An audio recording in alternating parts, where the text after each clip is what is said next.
ሰላም ጤና ይስጥልን ወደ ሸገር ታይምስ ቤተሰቦች እንደምናላችሁ የሰዓቱ ዜናችን ነው ተጀመረ እንደተለመደው አበይት ነጥቦችን አስቀድመን እናስተዋውቃችሁ በመንግስት መገናኛ ብዙሃን እንደዚሁም በማህበራዊ ትስስር ገጾች መነጋገሪያ የነበረችውና የቀድሞ ፕሬዝዳንት ኮሎኔል መንግስቱ ኃይለማርያም ንብረት ነች የተባለችው አውሮፕላን ጉዳይ በተመለከተ በርካታ መረጃዎች እየወጡ ይገኛሉ። ይህችን አውሮፕላን በተመለከተ በዚምባብዌ የሚገኙት አዛውንቱ የቀድሞ ፕሬዝዳንት ኮሎኔል መንግስቱ ኃይለማርያም ዝምታቸውን ሰብረዋል። ዜናችን ይመለከተዋል። ዛሬ የመገናኛ ብዙሃን ባለሙያዎች እንዳይዘግቡ የተከለከሉት በቀነኒ አዱኛ ጉዳይ ተጠርጥሮ በእስር ቤት ስለሚገኘው አንዱዓለም ጎሳ የችሎት ውሎ የተሰሙ መረጃዎችም ትኩረታችን ናቸው።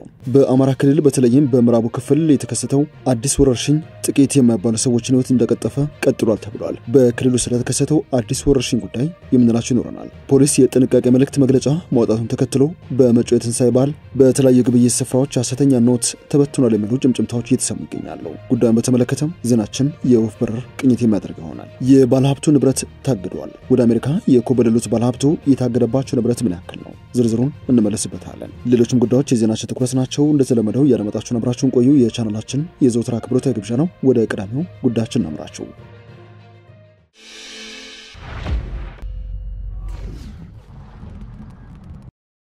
የቀድሞ ፕሬዝዳንት ኮሎኔል መንግስቱ ኃይለማርያም መነጋገሪያ ስለሆነችው አውሮፕላን ጉዳይ ዝምታቸውን ሰብረዋል። ኮሎኔል መንግስቱ ኃይለማርያም በስልጣን ዘመናቸው የግል አውሮፕላን ነበራቸው የሚሉ መረጃዎች እየወጡ ይገኛሉ። የቀድሞ ፕሬዝዳንት ኮሎኔል መንግስቱ ይጠቀሙበት የነበረ ዳሽ 5 ወይንም ቡፋሎ አውሮፕላን በአየር ኃይል ጥገና ሰራተኞች የጥገና ስራ ተሰርቶለት ከ37 ዓመታት በኋላ ለበረራ መብቃት መቻሉ ከሰሞኑ በመንግስት መገናኛ ብዙሃን በስፋት ተዘግበዋል። ከዚህ ባለፈም የማህበራዊ ትስስር ገጾች ጉዳዩን ሲያራግቡትም ቆይተዋል። እነዚህ ሚዲያዎች በዘገባቸው ላይ የቀድሞ ፕሬዝዳንት መንግስቱ ኃይለማርያም አውሮፕላን የሚል መረጃ ደጋግሞ ሲጠቀሙም ታይተዋል። ይህ ደግሞ በበርካታ ህዝብ ዘንድ ኮሎኔል መንግስቱ ራሳቸው ብቻ የሚበሩበት ፕሬዝዳንሻል አውሮፕላን ነበራቸው የሚሉ መላምቶች እንዲፈጠሩ ምክንያት ሆነዋል። የሐሰተኛ መረጃ አጣሪ ገጾችና ለቀድሞ ፕሬዝዳንት ቅርብ የሆኑ ምንጮች በዘገባዎቹ ዙሪያ መረጃዎችን አሰባስበው ይፋ አድርገዋል። ለአብነት ያክል ኢትዮጵያ ቼክ የተባለው መረጃ አጣሪ ገጽ ይፋ ባደረገው ዘገባ በዚህ ዙሪያ አንድ ስም አይጠቀስ ያሉ የታሪክ ምሁርን ዋቢ አድርጓል። እኚህ የታሪክ ምሁር እርግጥ ነው የመንግስት ሚዲያዎቹ ሲጽፉት የቀድሞ ፕሬዝዳንት መንግስቱ ኃይለማርያም አውሮፕላን የሚል ሐረግ ተጠቅመዋል። ይህ ደግሞ አሳሳች ነው። ምክንያቱም ኮሎኔል መንግስቱ ለግላቸው ይጠቀሙበት የነበረ አውሮፕላን አልነበራቸውም ሲሉ መልሰዋል።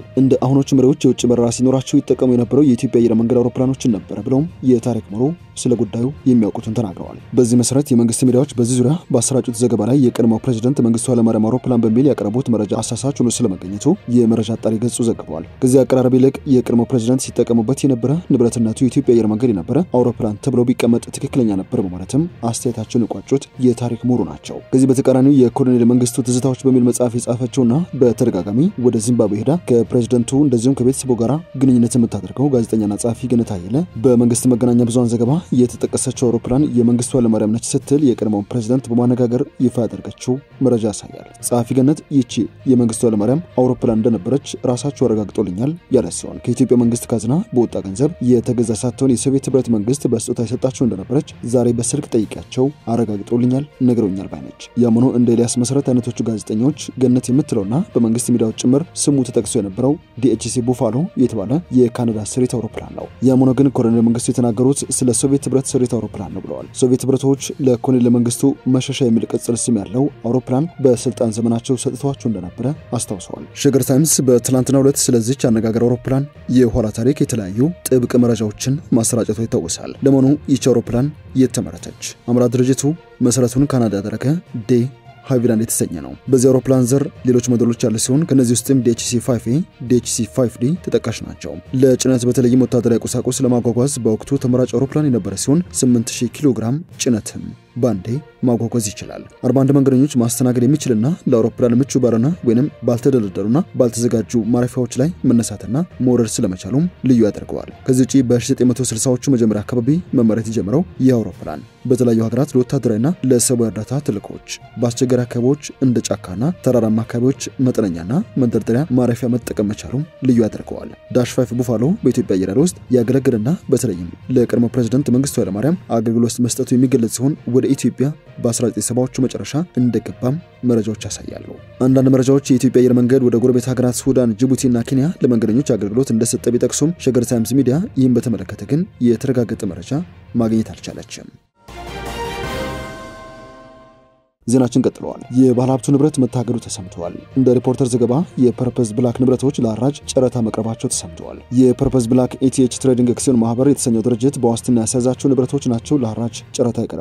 ብርሃን ባንክ አክሲዮን ማህበር ማስታወቂያ ወጣባቸው ንብረቶቹ ድርጅቱ ለሚፈልገው ገንዘብ በዋስትና የያዛቸው ንብረቶች በሐራጅ መነሻ ዋጋ ቀርቦባቸዋል። ብርሃን ባንክ ለጨረታ ያቀረባቸው ግዙፍ ማሽነሪዎች ብዛታቸው 13 ተሽከርካሪዎችና የተለያዩ ማሽነሪዎች ሲሆኑ ከ4 እስከ 7 ሚሊዮን ብር በሚደርስ መነሻ ዋጋ ለጨረታ ቀርበዋል። ለጨረታ የቀረቡት አብዛኞቹ ማሽነሪዎች ቀረጥ ያልተከፈለባቸው ሲሆኑ የግብርና ትራክተሮችና ሎደሮች ይገኙበታል። የፐርፐዝ ብላክ በወቅቱ ግምታዊ ዋጋው ከ4 ዓመት በፊት 60 ቢሊዮን ብር የሆነ ከገበሬ የተሰኘ ህንፃ ሜክሲኮ ቢጃ ኢትዮጵያ ፋብሪካ ቦታ ላይ ለመገንባት የአክሲዮን ሽያጭ ፈጽሞ ነበር። አክሲዮን ሽያጭ በአጭር ቀናት ውስጥ የተጠናቀቀ ቢሆንም የቦታውን ዋጋ በተቀመጠለት ጊዜ መሰረት መከፈል ባለመቻሉ ከቢጃ ኢትዮጵያ ጋር ተካሶ ክሱ እንደቀጠለ ይገኛል። በ1.5 ሚሊዮን ብር ባለ 3 መኝታ አፓርትመንት ለመስራት በርካታ ግለሰቦች ግዥ የፈጸሙ ቢሆንም ግንባታው ሳይካሄድ ገንዘባቸው በዝግ አካውንት ተቀምጦ ግሽበት እየወሰደ ይገኛል።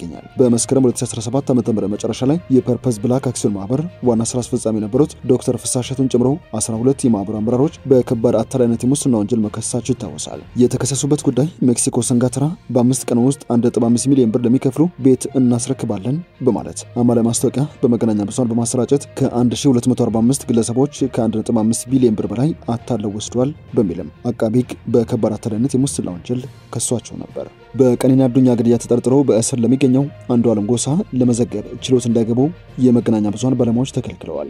በፍቅር አጋሩ ቀነኒ አዱኛ ግድያ ተጠርጥሮ በእስር ላይ የሚገኘው ድምጻዊ አንዱዓለም ጎሳ በዛሬው ዕለት በአራዳ ምድብ ችሎት የቀረበ ሲሆን የችሎቱን ሂደት ለመዘገብ የተገኙ ጋዜጠኞችም ወደ ውስጥ እንዳይገቡ ተከልክለዋል። የችሎት ለጋዜጠኞች የተከለከለበት ምክንያት የተሳሳተ መረጃ እያሰራጩ በመሆኑ ለጥንቃቄ ሲባል ነው የተባለ ሲሆን ከችሎት የገቡ እንዳይወጡ የሚገቡ ካሉም እንዳይገቡ በሚል ችሎቱ ውሳኔ ስለማሳለፉ ነው የተሰማው። ሐሰተኛ መረጃ ተሰራጨ ከተባለባቸው መካከልም ዲያሪው በጠበቃች እንደሚገኝና የባህል ኮንሰርት አለ የሚሉ የተሳሳቱ መረጃዎች ተሰራጭተዋልም ተብሏል። እዚህ ጋር ተያይዘው ሁሉም የሚዲያ ባለሙያዎች ችሎት እንዳይገቡ መከልከላቸውን በስፍራ የነበሩ የመገናኛ ብዙሃን ያሰራጩት ዘገባ ያሳያል። የሙዚቀኛው መዝገብም ለዛሬ ሚያዝያ 9 ለምርመራው ተቀጥሮ የነበረ መሆኑም ይታወቃል። ከዚህ በፊት አቃቤ ሕግ መረጃዎችን ለማደራጀትና የምርመራ ውጤቶችን ለማቅረብ ተጨማሪ ጊዜ እንዲሰጠው ባቀረበው ጥያቄ መሰረት ፍርድ ቤቱ አቃቤ ሕግ ማስረጃዎችን እንዲያቀርብ መዝገቡን ለምርመራ ለዛሬ ሚያዝያ 9 ቀን 2017 ተቀጥሮ እንደነበር ይታወሳል። በአማራ ክልል በኮሌራ ወረርሽኝ ሳቢያ የ14 ሰዎች ህይወት ማለፉ ተሰምተዋል። በክልሉ በተከሰተው የኮሌራ ወረርሽኝ የ14 ሰዎች ህይወት ማለፉን የክልሉ ህብረተሰብ ጤና ኢንስቲትዩት ነው ያስታወቀው።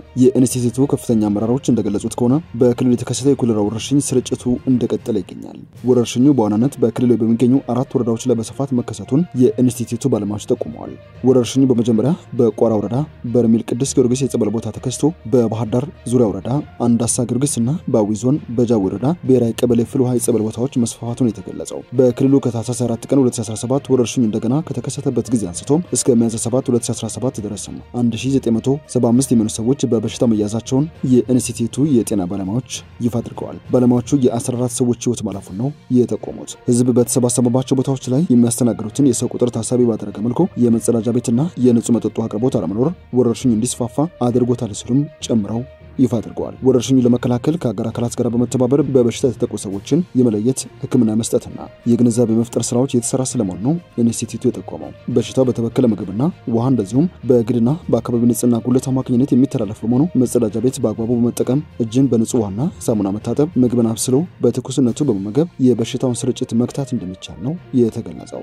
የአዲስ አበባ ፖሊስ ህዝቡ በመጪው የፋሲካ በዓል በሚደረጉ ግብይቶች በአጭበርባሪዎች እንዳትታለሉ የሚል የማስጠንቀቂያ መግለጫ ካወጣ በኋላ ሐሰተኛ ብርነቶች ሳይበተኑ አይቀርም የሚል ጥርጣሬ ነክሷል። የአዲስ አበባ ፖሊስ ህብረተሰቡ በሐሰተኛ ብርኖት እንዳይታለል ጥንቃቄ ያቀረበው በትናንትናው ዕለት ነበረ። የፖሊስ ኮሚሽኑ ህዝብ ግንኙነት ኃላፊ ኮማንደር ማርቆስ ደስታ በበዓል ወቅቶች የሚፈጸሙ የተለያዩ ማጭበር ወንጀል ድርጊቶች ከወትሮ ይጨምራሉ ሲሉ ተናግረው ነበር። የ2017 የትንሳኤ በዓል በድምቀት እንዲከበርና ህብረተሰቡ ለተለያዩ ወንጀል ድርጊት እንዳይጋለጡ ለመከላከል ፖሊስ በቂ ዝግጅት ማድረጉን ገልጸው ህብረተሰቡም ተገቢውን ጥንቃቄ ማድረግ እንዳለበትም አስገንዝበዋል። ለበዓል የሚቀርቡ ሸቀጦች ላይ ባዕድ ነገር ቀላቅሎ የመሸጥ ድርጊት እንደሚፈጸም ገልጸው ይህን ለመከላከል በሰዋራ ስፍራ ግብይት ከመፈጸም መቆጠብ እንደሚገባ መክረዋል። ገበያ ላይ ካለው ዋጋ እጅግ ያነሰ ክፍያም ሲጠየቁ ምርቱ ችግር ያለበት ወይንም የተሰረቀ ሊሆን ስለሚችል መጠራጠር ተገቢነት እንዳለው አመላክተዋል። የእንስሳት ግብይት ሲደረግ የዲጂታል ክፍያ አማራጮችን መጠቀምም የሚመረጥ ነው ሲሉ ነው የመከሩት።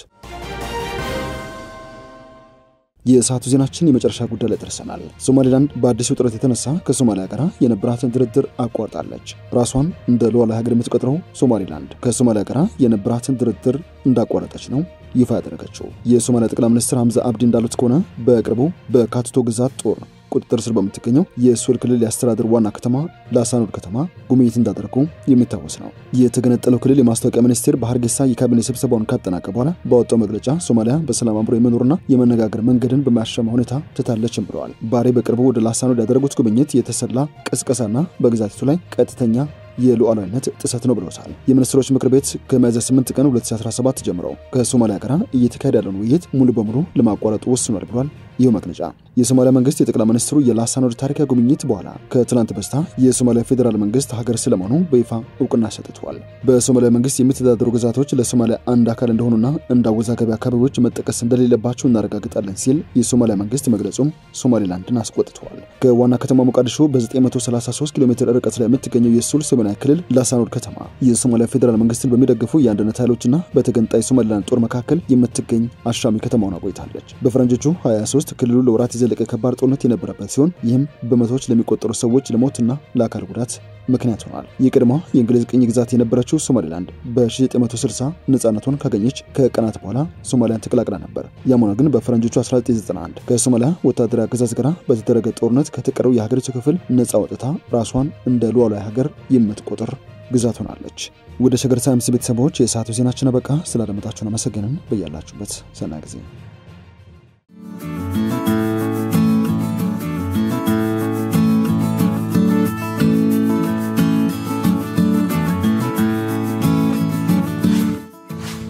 ሸገር ታይምስ ሚዲያን ሰብስክራይብ በማድረግና ደወሉን በመጫን ይከተሉን።